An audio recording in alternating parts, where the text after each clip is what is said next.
Oi pessoal, vamos começar hoje a aula do capítulo 9.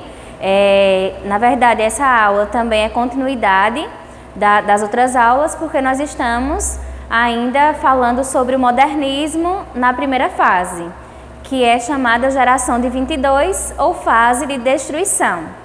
Nós vamos ver dois autores nesta aula, que são Manuel Bandeira e Alcântara Machado. Então vamos lá. Esse momento do modernismo na primeira geração, vocês vão encontrar alguns traços norteadores, de destaque, que são a celebração da cultura popular e a poetização do cotidiano. São características que vão estar presentes na produção literária do Manuel Bandeira e também do Alcântara Machado. Os dois autores, de modos diferentes, desenvolveram uma maneira de transformar a realidade de suas cidades em matéria de sua literatura. Então, cada um deles vai trazer de forma distinta esse olhar para a cidade natal, certo? E trazer essa cidade como matéria-prima para a literatura. Começamos por Manuel Bandeira, certo? Manuel Bandeira traz aí uma poesia do cotidiano, inicialmente, mas também traz outras características na poesia. Ele vai ter uma obra dividida em 3 momentos, uma obra pré-modernista, modernista e pós-modernista, certo? As principais características temáticas e formais são a liberdade poética, o saudosismo, a autobiografia e a presença do cotidiano. Vamos entender cada uma delas.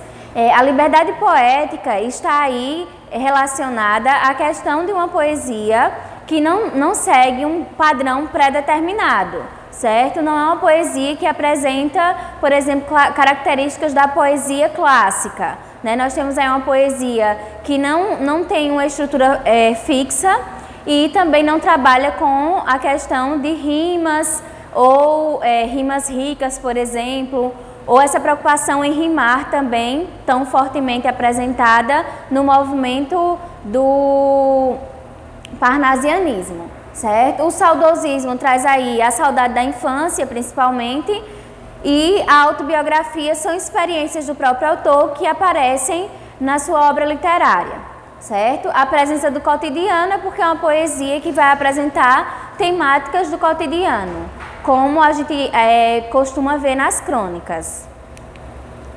A poesia do Manuel Bandeira, no primeiro momento, é uma poesia pré-modernista, que se destacou nas obras A Cinza das Horas, Carnaval e Ritmo dissoluto, certo? Esse primeiro momento está marcado por um lirismo pessoal, de influências simbolistas. Então vamos ter uma poesia aí mais voltada para a subjetividade, Essas características simbolistas diz respeito à questão de uma poesia mais pessimista, mais angustiante, certo? Mais mórbida. Nessas obras destacam-se a musicalidade e o tema da melancolia. Aqui a gente tem um exemplo desse primeiro momento, que é o poema Desencanto. Diz assim: eu faço versos como quem chora, de desalento, de desencanto. Fecha o meu livro, se por agora não tens motivo nenhum de pranto. Meu verso, volúpia ardente, tristeza esparsa, remorso vão. Dói-me nas veias, amargo e quente, cai gota a gota do coração. E nestes versos de angústia rouca, assim dos lábios a vida corre, deixando um acre sabor na boca. Eu faço versos como quem morre. Então ele começa a trabalhar aí nesse poema a metalinguagem, não é assim? Ele fala de produção poética, de como fazer poema dentro de um poema, certo? E a gente tem aí as características simbolistas, Porque é uma poesia mais melancólica, como vocês podem observar. E as características aí, por isso pré-modernista, Porque a produção pré-modernista é aquela que ainda traz um sincretismo literário, ou seja, apresenta características de outras vertentes literárias, de outros movimentos. E aqui a gente pode observar também a estrutura. Vocês podem observar o uso das reticências, vocês podem observar a questão do número de versos em cada estrofe, que são diferentes, então não tem um padrão fixo. O segundo momento é o da poesia modernista, representado aí nas obras Libertinagem e Estrela da Manhã. Nessas obras vocês vão encontrar os versos livres, que são características do modernismo, são versos que não estão aí, que não trazem uma preocupação com rimas, por exemplo, com o número de palavras por verso, então não tem uma estrutura fixa. O registro coloquial de linguagem, né? Tem aí a valorização do coloquialismo, a experimentação estética. O que é experimentação estética? É uma nova forma de produção de poesia, ou seja, é uma forma que não está atrelada a características passadas. Manuel Bandeira vai evocar dentro dessa poesia do segundo momento o passado e as lembranças de sua infância em sua cidade natal, que é Recife. Trouxe um exemplo para vocês entenderem um pouquinho desse segundo momento da poesia modernista do Manuel Bandeira, que é poética. Estou farto do lirismo comedido, do lirismo bem comportado, do lirismo funcionário público com livro de ponto expediente, protocolo e manifestações de apreço ao senhor diretor. Estou farto do lirismo que para e vai averiguar no dicionário o cunho vernáculo de um vocábulo. Abaixo os puristas. Todas as palavras, sobretudo os barbarismos universais, todas as construções, sobretudo as sintaxes de exceção, todos os ritmos, sobretudo os inumeráveis. Estou farto do lirismo namorador, político, raquítico, sifilítico. De todo lirismo que capitula o que quer que seja fora de si mesmo. De resto, não é lirismo, será contabilidade e tabela de cossenos, secretário do amante, exemplar com 100 modelos de cartas e as diferentes maneiras de agradar as mulheres e etc. Quero antes o lirismo dos loucos, o lirismo dos bêbados, o lirismo difícil e pungente dos bêbados, o lirismo dos claus de Shakespeare. Não quero mais saber do lirismo que não é libertação. Então ele traz aí uma crítica, né, à produção de poesia antes do modernismo, principalmente a poesia parnasiana, que estava muito preocupada com questões estéticas, né, a arte pela arte, a rima rica, a linguagem preciosa. Então traz toda essa crítica em relação à produção de uma poesia, né, purista, uma poesia que não dizia muito, mas que estava presa a uma forma, a um padrão estético. Sobre as lembranças, né, da infância e também sobre a questão de trazer a sua cidade natal para a produção poética, vocês vão encontrar no livro também o poema Evocação do Recife, que diz assim: Recife, não a Veneza americana, não a Mauritius dos armadores das Índias Ocidentais, não o Recife dos mascates, nem mesmo o Recife que aprendi a amar depois, Recife das revoluções libertárias, mas o Recife sem história nem literatura, Recife sem mais nada, Recife da minha infância. Então ele tira todas as referências, né, da cidade de Recife e traz a referência maior para ele mesmo, que é a cidade de Recife como sendo a cidade da sua infância, né, como contrastes também autobiográficos, ou seja, apresentando também as experiências do autor.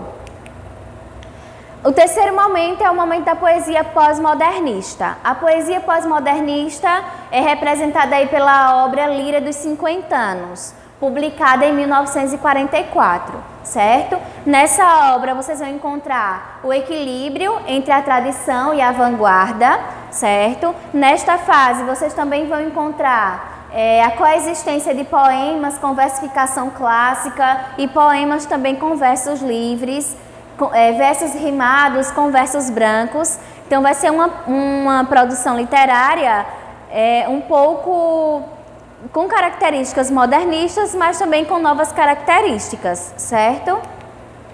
Um exemplo é Canção do Vento e da Minha Vida. O vento varria as folhas, o vento varria os frutos, o vento varria as flores. e a minha vida ficava cada vez mais cheia de frutos, de flores e de folhas. O vento varria as luzes, o vento varria as músicas, o vento varria os aromas, e a minha vida ficava cada vez mais cheia de aromas, de estrelas, de cânticos. O vento varria os sonhos e varria as amizades, e varria as mulheres, e a minha vida ficava cada vez mais cheia de afetos e de mulheres. O vento varria os meses e varria os teus sorrisos. O vento varria tudo e a minha vida ficava cada vez mais cheia de tudo. Observem estruturalmente falando como essa poesia está aí colocada. Vocês podem observar a questão do uso da pontuação, do travessão, da vírgula, das reticências, o uso das anáforas, a repetição de palavras também, como o vento, vento, vento, que dá a ideia de musicalidade, certo? Que também é uma das características da poesia do Manuel Bandeira. O Manuel Bandeira também recriou em sua poesia os fatos de sua vida, por isso a poesia autobiográfica. Os eixos temáticos de sua obra envolvem o afeto, a evocação da infância na cidade de Recife e a incômoda aproximação da morte. Em seus versos são apresentados personagens comuns das metrópoles brasileiras e personalidades de seu círculo familiar e também afetivo. Esses indivíduos que ele apresenta na produção literária adquirem em sua obra um aspecto quase mitológico, ultrapassando as vivências pessoais do autor, e convertem-se depois em verdadeiras representações da sociedade brasileira no início do século XX. O Manuel Bandeira trouxe aí também uma temática muito relevante em sua produção, que é a inevitável aproximação da morte. E por que ele traz muito essa questão da iminência da morte?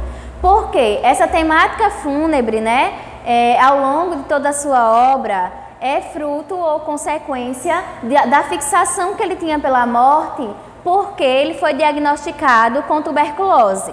E na época a tuberculose era uma doença que não tinha cura, não tinha como conviver com ela. Você tinha muitas limitações e, consequentemente, morreria muito cedo. O que não aconteceu com o Manuel Bandeira, que morreu apenas aos 82 anos. Mas essas limitações, essa vida limitada, fez com que ele também apresentasse essa característica na poesia.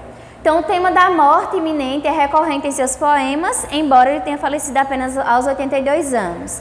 São raras as vezes que, mesmo falando sobre a morte, o Manuel Bandeira apresenta um eu lírico que que tem uma atitude de autopiedade ou de desespero. Na verdade, mesmo tratando sobre a morte, ele vai trazer um eu lírico que vai empregar tanto a ironia quanto o humor. Um exemplo dessa produção é Pneumotórax, que tem no livro de vocês também essa poesia, se não der para acompanhar no vídeo, porque a imagem não ficou muito boa. Então diz assim: febre, hemopítise, dispneia e suores noturnos. A vida inteira que podia ter sido e que não foi. Tosse, tosse, tosse. Mandou chamar o médico. Diga 33, 33, 33, 33. Respire. O senhor tem uma escavação no pulmão esquerdo e o pulmão direito infiltrado. Então, doutor, não é possível tentar o pneumotórax? Não. A única coisa a fazer é tocar um tango argentino. Então, ele traz esse humor para a produção da poesia, mesmo tratando da doença ou da morte. Outro poema é Consoada, que é o nome que ele traz para metaforizar a morte. Diz assim: quando a indesejada das gentes chegar, não sei se dura ou caroável, talvez eu tenha medo, talvez sorria ou diga: alô, iniludível, o meu dia foi bom, pode a noite descer. A noite com os seus sortilégios encontrará lavrado o campo, a casa limpa, a mesa posta, com cada coisa em seu lugar. Então ele traz aí a Consoada como sendo a metáfora da morte. O Manuel Bandeira também traz outras características. A produção dele é uma produção vasta, certo? E uma das características também é o verso livre e a musicalidade. Os poemas em verso livre são aqueles que não seguem um esquema métrico pré-definido, né, e não obedecem a parâmetros silábicos fixos. Além disso, ele apresenta ritmo, né, em sua poesia, e esse ritmo é o responsável pela musicalidade. Outra temática de destaque na produção do Manuel Bandeira é o olhar social. Então, ele vai trazer temas do cotidiano, né, uma poesia que retratou as relações sociais desiguais e conflituosas do Brasil. Vocês vão encontrar esse olhar social nas obras Meninos Carvoeiros, Irene no Céu e O Bicho. São obras que exploram os problemas socioeconômicos do país. Eu trouxe aqui um poema para exemplificar um pouquinho desse olhar social. O nome do poema é Poema tirado de uma notícia de jornal. João Gostoso era carregador de feira livre e morava no Morro da Babilônia, num barracão sem número. Uma noite ele chegou no bar 20 de novembro, bebeu, cantou, dançou, depois se atirou na Lagoa Rodrigo de Freitas e morreu afogado. Então ele traz uma temática social, um olhar social. E como vocês vão encontrar isso na poesia? Nós começamos a perceber que João Gostoso, ele faz parte, né? Ele, na verdade, ele está à margem da sociedade. Ele é um carregador de feira livre, morava no Morro da Babilônia, certo? E o barracão era sem número. Então, são características de uma pessoa que está à margem da sociedade. Então, tem aí também a marginalização. Ele era um homem que não tinha condições dignas de vida, não é? Uma noite ele chegou no bar 20 de novembro. 20 de novembro é uma data emblemática para a nossa história, não é assim? É a data da morte do Zumbi dos Palmares e representa aí o Dia da Consciência Negra. Possivelmente João Gostoso era um homem também negro, certo? E o fim que ele levou foi um fim trágico, um fim muito ruim, que também relaciona a sua vida sem dignidade, né? Bebeu, cantou, dançou e depois se atirou na Lagoa Rodrigo de Freitas e acabou morrendo afogado. Então a poesia do Manuel Bandeira traz aí também esse olhar social. Além disso, uma temática muito importante, né, sobre a questão da morte e também da tuberculose, que Manuel Bandeira convivia, né, com essa doença, é Pazárgada. Escapismo e erotismo. Escapismo tem a ver com escapar, né? Com fuga da realidade. E o erotismo, porque ele vai trazer algumas coisas relacionadas ao namoro, né? A conhecer mulheres e tudo mais. Ele vai trazer nessa obra, Pazárgada, que é um poema, a evasão poética por meio da criação de um cenário utópico, né? Que é um lugar ideal, um lugar ótimo para se viver, onde ele podia fugir da realidade que ele estava vivendo. Um país em que todos os desejos se satisfazem. Pazárgada, na verdade, representa o anseio de libertação das limitações impostas por diversos temas da obra de Manuel Bandeira. A tuberculose, a saudade e a iminência da morte. Contrapõe-se no poema dois mundos, o mundo real e o mundo imaginário, em que o mundo imaginário é a escolha do eu lírico. Trouxe um exemplo também, uma parte do poema, Vou-me embora para Pazárgada. Vocês vão encontrar no poema características modernistas, como, por exemplo, o uso da linguagem coloquial, com redução de palavras, como principalmente vocês vão conseguir encontrar no título do poema, o pra, que seria a redução da preposição para. Então já começa essa característica da poesia moderna. Além disso, vocês vão encontrar um poema que não tem uma métrica definida e que não tem também uma estrutura fixa. Então nós temos lá, vou-me embora para Pazárgada, lá sou amigo do rei, lá tem uma mulher que eu quero, na cama que escolherei. Vou-me embora para Pazárgada, vou-me embora para Pazárgada, aqui eu não sou feliz, lá a existência é uma aventura, de tal modo inconsequente que Joana, a louca de Espanha, rainha e falsa demente, vem a ser contraparente da nora que nunca tive. E como farei ginástica, andarei de bicicleta, montarei em burro brabo, subirei no pau de sebo, tomarei banhos de mar. E quando estiver cansado, deito na beira do rio, mando chamar a mãe d'água para me contar as histórias que no tempo de eu menino Rosa vinha me contar. Vou-me embora para Pazárgada. No início aqui vocês já conseguiram encontrar, inclusive, referências à infância, né, o saudosismo, que também é uma característica da produção literária do Manuel Bandeira. Em Pasárgada tem tudo, é outra civilização. Tem um processo seguro de impedir a concepção. Tem telefone automático, tem alcaloide à vontade, tem prostitutas bonitas para a gente namorar. E quando eu estiver mais triste de não ter jeito, quando de noite me der vontade de me matar, lá sou amigo do rei. Terei a mulher que eu quero, na cama que escolherei. Vou-me embora para Pasárgada. E aí ele vai trazer, por exemplo, a questão da iminência da morte, o desejo de morrer, né, para fugir da realidade. Essa fuga para um lugar ideal, né, que é Pasárgada. Um lugar onde tudo pode se realizar, é outra civilização, é um lugar perfeito. Agora vamos conhecer Alcântara Machado. Alcântara Machado vai trazer aí o Brasil da imigração italiana. Então, ele vai retratar a imigração italiana no Brasil. Um dos principais apoiadores da modernização literária do Brasil, certo? Ele representa esse viés também de uma literatura moderna. Em suas narrativas, retrata-se o conturbado processo de modernização do Brasil, com a decretação da abolição e da escravatura e a crescente industrialização, o Brasil viveu uma drástica mudança no contexto das relações de trabalho e de urbanização. E é isso que ele vai tratar em sua obra. Operários e camponeses vindos de diversas nações da Europa começaram a compor a mão de obra local. Registrava a modernização de São Paulo, cidade em que ele nasceu. Então, lembra logo no início que a gente viu que esses autores iriam falar um pouquinho também da sua cidade, utilizar a sua cidade como matéria-prima. E para o Alcântara Machado, né, foi São Paulo aí a matéria-prima da sua obra. Os símbolos da modernidade eram edifícios, máquinas e veículos como bondes e automóveis. Então ele vai trazer tanto o que estava acontecendo, né, de moderno, o processo de modernização, como também a questão das relações de trabalho, que foi por isso a chegada dos imigrantes ao Brasil. A São Paulo de Alcântara Machado era a cidade dos imigrantes que trabalhavam em ofícios humildes, alcançando a desejada ascensão social.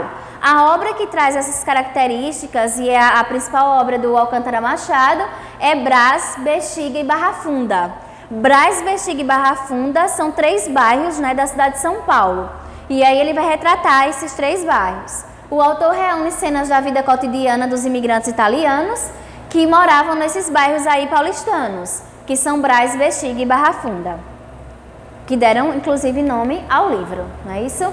Na obra destaca-se linguagem inovadora, constante subversão à variedade linguística padrão. O que é subversão, professor? É quando você não segue estritamente as regras gramaticais. Subverter é mudar, né, o curso das regras, por exemplo. Então, eu vou mudar, vou tratar a literatura, a linguagem literária diferente das regras gramaticais. Reprodução do tom coloquial, do vocabulário e das construções gramaticais dos imigrantes, né, que tinham o português como língua estrangeira, e aí eles tinham que estar sempre trazendo também o vocabulário da língua materna.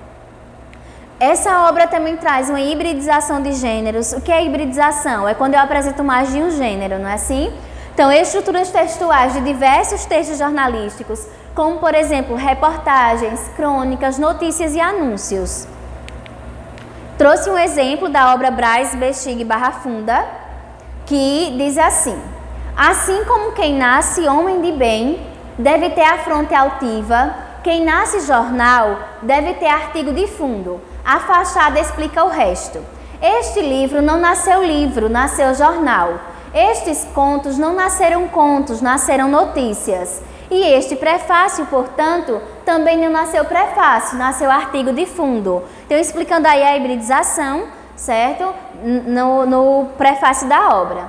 Brás, Bexiga e Barra Funda é o órgão dos ítalo-brasileiros, de São Paulo. Durante muito tempo, a nacionalidade viveu da mescla de 3 raças, que os poetas xingaram de tristes, as 3 raças tristes. A primeira, as caravelas descobridoras, encontraram aqui comendo gente e desdenhosa de mostrar suas vergonhas. A segunda veio nas caravelas, logo os machos sacudidos desta se enamoraram das moças bem gentis daquela, que tinham cabelos muito pretos, compridos, pelas Espadoas. Então, está tratando do encontro de portugueses e indígenas. E nasceram os primeiros mamalucos. A terceira veio nos porões dos navios negreiros, trabalhar o solo e servir a gente, trazendo outras moças gentis, mucamas, mucambas, munibandas, macumas. Então, ele vai trazer toda essa questão linguística e todo esse encontro, né, essa miscigenação do Brasil. E vai tratar, né, com relação a essa miscigenação, também da imigração italiana, que para Alcântara Machado, a imigração italiana foi um acontecimento étnico e cultural para o Brasil, com importância equivalente à miscigenação que ele citou, né, entre indígenas, portugueses e africanos. Propôs-se a traçar um painel social e humano sobre a presença italiana no Brasil. Outro aspecto importante de Braz, Bexiga e Barra Funda é o retrato do turbulento processo de integração dos italianos à sociedade brasileira. Por quê? Porque eles estavam ali oscilando entre a fidelidade à terra natal e a necessidade de assumir uma nova terra. Nós encerramos aqui a aula sobre Manuel Bandeira e Alcântara Machado. Qualquer dúvida, entre em contato. Um abraço e até a próxima aula.